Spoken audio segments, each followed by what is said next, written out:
Katanya Kois, demi Allah, saat kalian sedang sholat berjamaah, aku sama sekali tidak melihat kalian.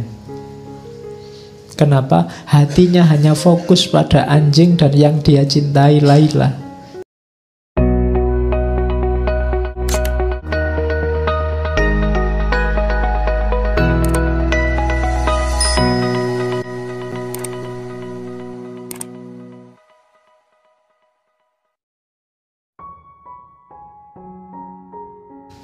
Bisa dibayangkan bagaimana kondisinya Kois. Dia pingsan berhari-hari. Iya, pingsan berhari-hari. Terus setelah itu dia lari-lari ke makamnya Laila. Dan setelah itu dia tidak kemana-mana lagi, hanya ada di makamnya Laila. Pekerjaannya tiap hari memeluk nisan dan makamnya Laila. Dan ini kalimat terakhirnya. Sebelum menyusul Laila, nanti dia meninggal dalam keadaan memeluk pusaranya, memeluk makamnya Laila. Engkau telah keluar dari kehidupan yang membingungkan ini. Dunia adalah rangkaian pengkhianatan dan perselisihan yang tidak pernah berakhir. Dan aku berharap engkau dapat segera melepaskan belenggu di kakiku dan memuaskan dahagaku dengan minuman cinta yang memabukkan. Di sana kita akan segera bertemu dalam kebahagiaan abadi. Lilin yang menyinari hidup kita akan semakin bersinar dengan nyala yang lebih terang. Cinta kita akan bercampur dengan cahaya keabadian. Ya Allah, dengarlah hamba-Mu.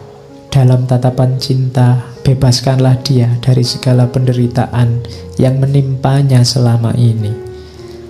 Atas nama-Mu, rengkuhlah dia dalam pelukan-Mu. Ya Allah, tunjukkanlah kasih sayang-Mu, tunjukkanlah kebesaran-Mu pada diriku ini. Pertemukanlah segera aku padanya. Tidak ada lagi yang dapat kupertahankan di dunia ini setelah jiwaku satu-satunya engkau panggil. Setelah itu tidak ada. Jadi mereka berdua meninggal. Itu akhirnya Laila Majnun. Nanti cerita ini ada beberapa tambahan. Ada cerita juga seorang sufi. Kalau di akhir cerita itu Zaid tadi yang jadi penghubung itu bermimpi dua-duanya berbahagia di alam sana. Kois dan Laila sedang berbahagia dengan pakaian terindah, dengan keremajaannya lagi dan seterusnya. Tapi nanti ada seorang sufi yang bermimpi. Jadi sufi ini bermimpi bahwa di akhirat sana Allah menyapa Kois. Sapaannya pada Kois adalah, wahai Kois, mengapa engkau menyebut namaku dengan nama Laila waktu di dunia?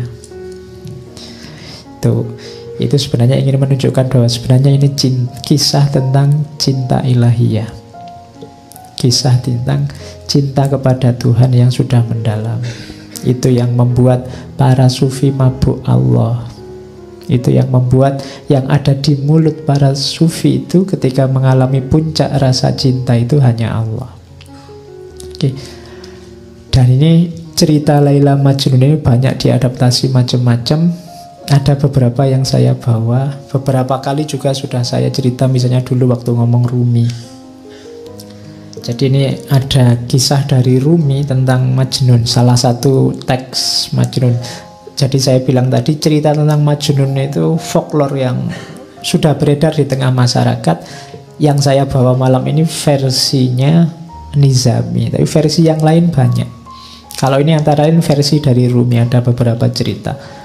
Misalnya, satu ketika teman-temannya Majnun ini tanya, Majnun, kalau kamu mau, kami bisa mendatangkan perempuan yang lebih cantik untukmu. Kata orang-orang. Jawabannya Majnun, kalian tak akan mengerti.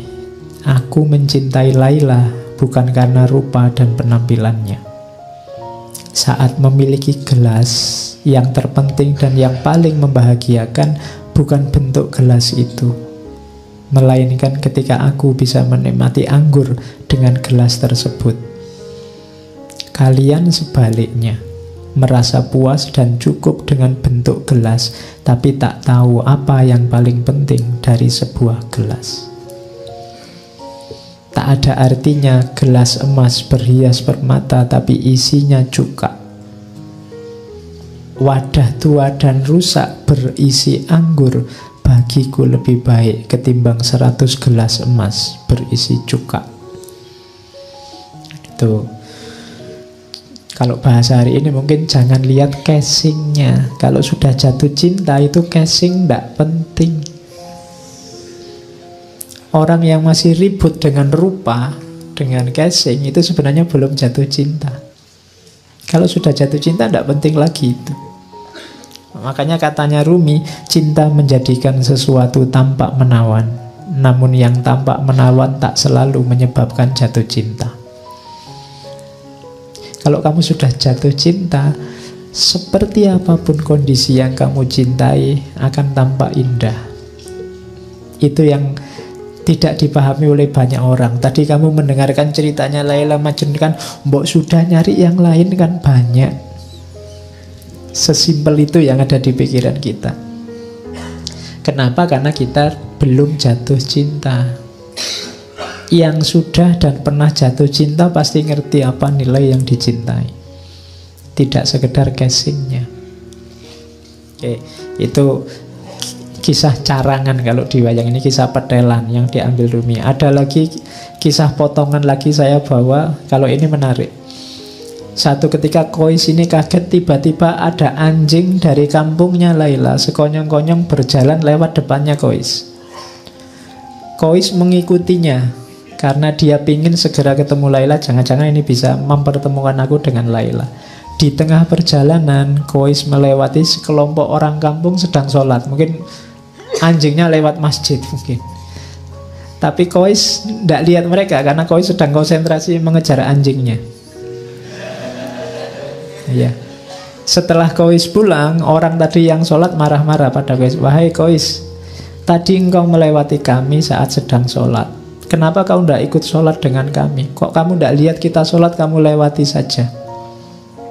Katanya Kois, demi Allah, saat kalian sedang sholat berjamaah, aku sama sekali tidak melihat kalian. Kenapa? Hatinya hanya fokus pada anjing dan yang dia cintai Laila. Siapa tahu anjingnya bisa mempertemukan dengan Laila.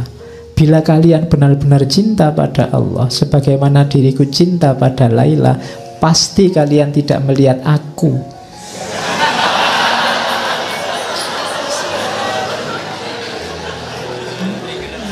Ya, ya, saat kalian sholat, ya.